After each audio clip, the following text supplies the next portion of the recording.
In today's video, I'm going to teach you how to log out of Proton Mail. Whether you're using Proton Mail for its top-notch privacy features or just as a regular email service, it's essential to know how to securely log out, especially if you're on a shared or public computer. Let's walk through the simple steps to ensure your account remains secure. First, you'll want to navigate to the Proton Mail website. Open your preferred web browser and type in the URL, or simply click on your bookmark if you've saved it for quick access.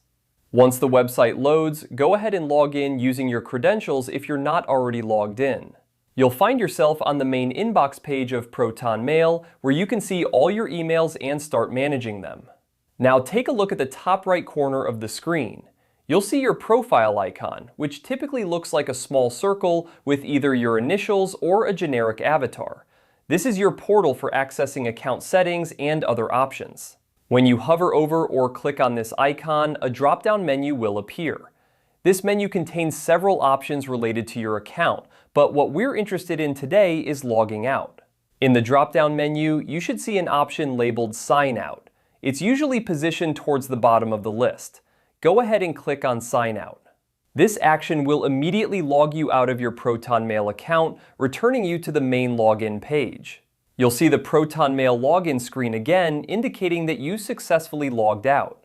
It's important to remember that logging out of your account is a crucial step in maintaining your account security, especially when using shared devices or public computers. By logging out, you prevent unauthorized access to your emails and personal information. If you're using a personal device, you might opt to stay logged in for convenience. However, if security is a priority, make sure to log out each time you're finished checking your emails. This practice helps to protect your privacy and keeps your information safe from prying eyes. And there you have it. You've successfully logged out of Proton Mail. By following these steps, you can ensure that your email account remains secure whenever you're finished using it. If you have any questions or need further assistance, feel free to reach out in the comments below. Thanks for watching, and don't forget to subscribe for more helpful tutorials.